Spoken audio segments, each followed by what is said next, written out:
welcome to another episode of fabitgarage.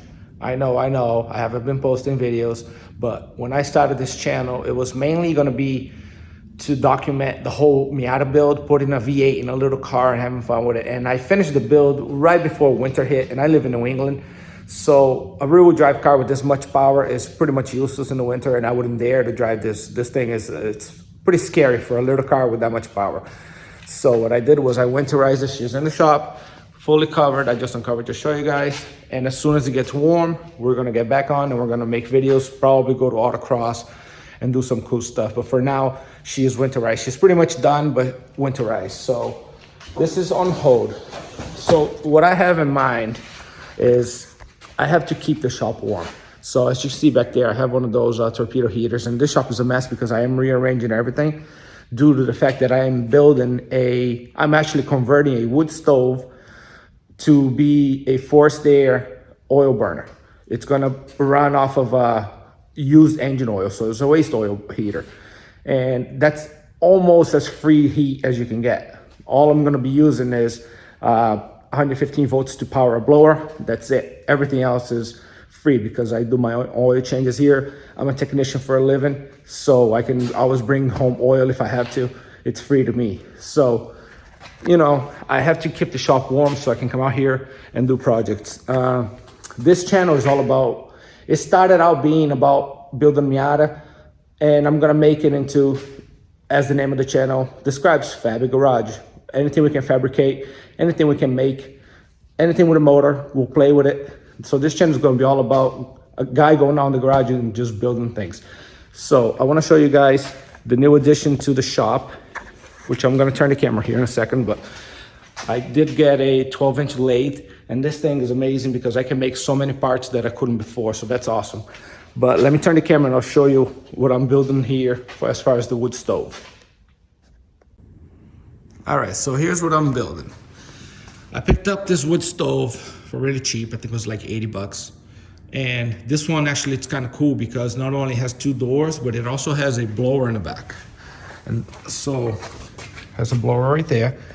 Basically, this whole back section here is hollow inside. So as the stove heats up, that blower will push air through here, because remember, this is all empty on the inside, pushes air through here, pushes air through under this plate here, and comes out through the front here. So that's kind of cool because cast iron holds a lot of heat and it radiates, and having a blower in the back pushing air out that traveled through a hot area gives you heat right out here. But not only that, just like when you have one of these inside your house, you go like, you know, half a foot away from it, and it radiates a lot of heat.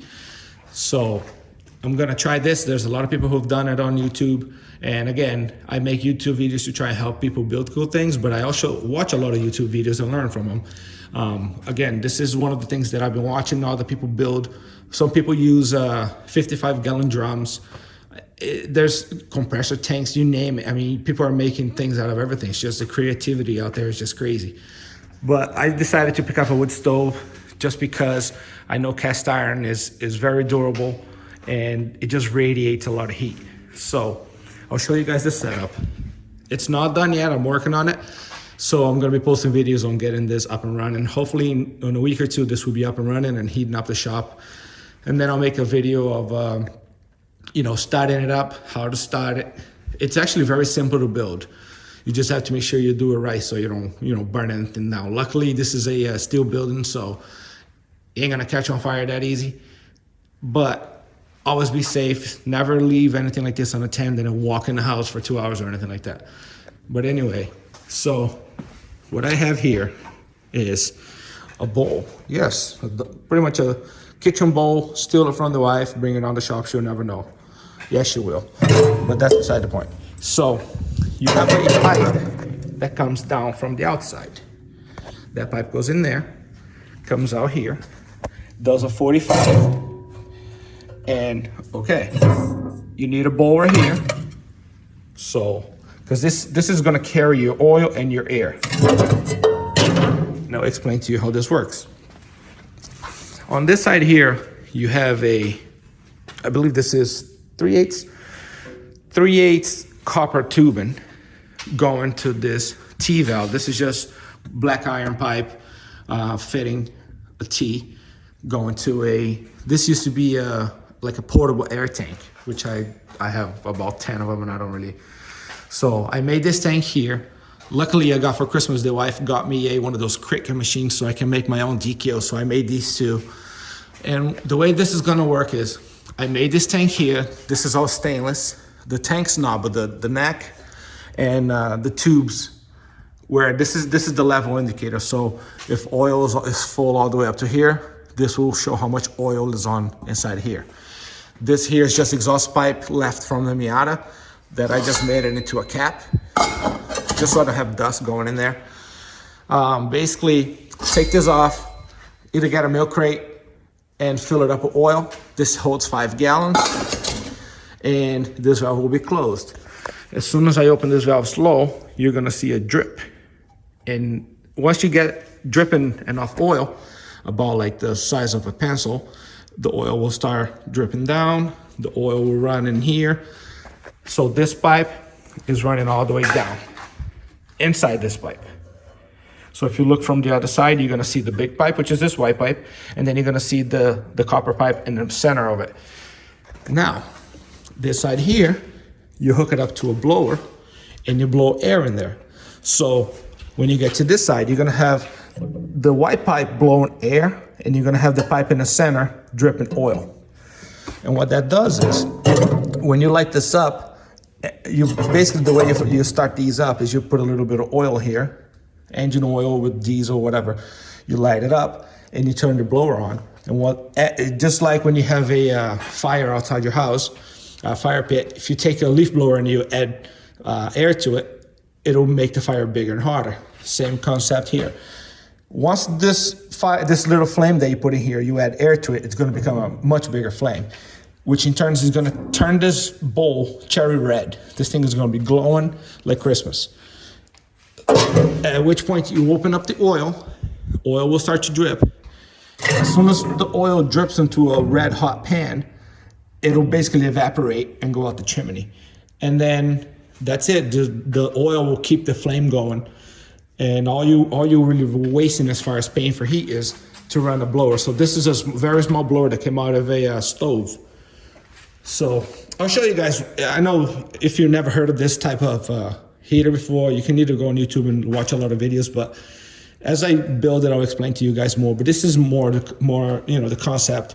Basically just oil drips into a red hot pan. The blower helps stir it up and cause like a vortex inside the pan. That's why it's at a 45.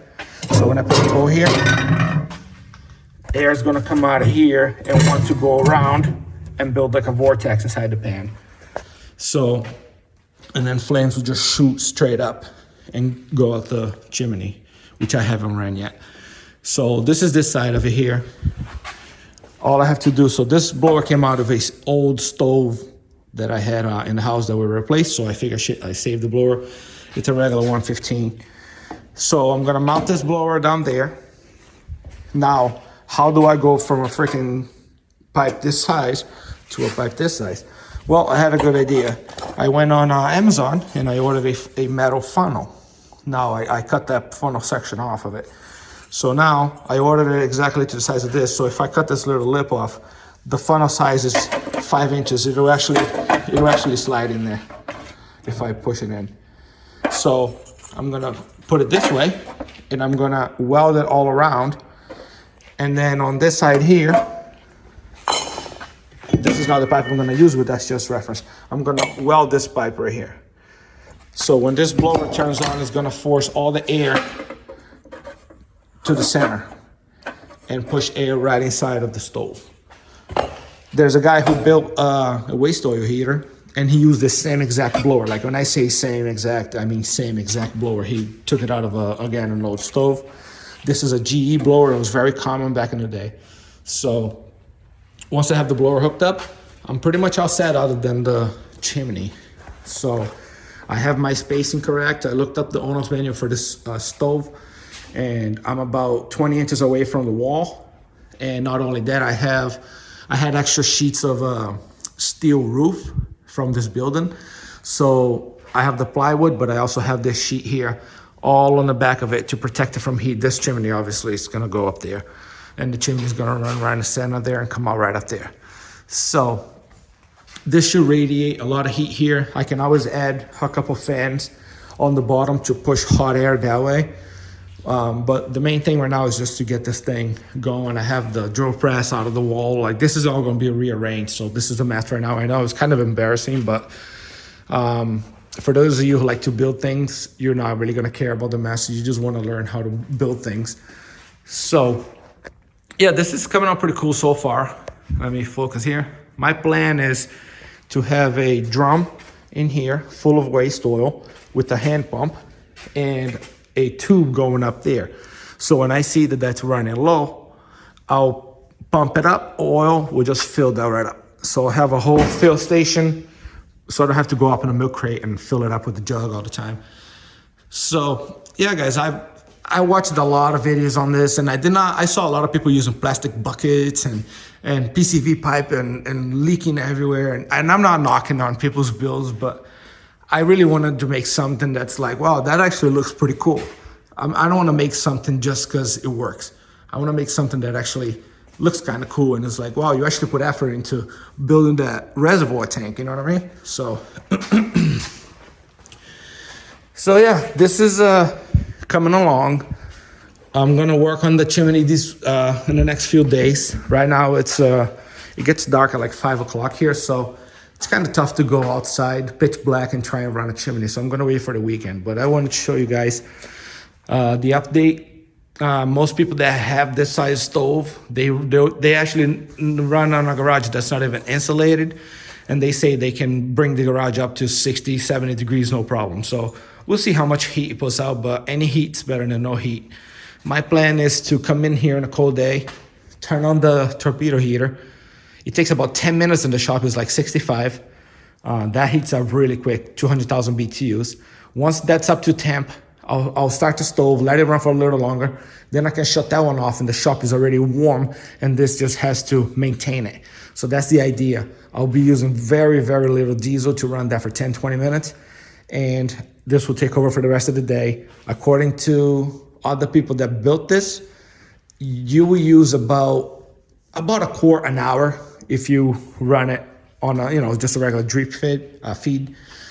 So, you'll run 8 quarts will run you 8 hours. I'm never really out here for 8 hours straight, maybe on a weekend, but 8 quarts, it's not that much oil when you get it for free at work. So yeah.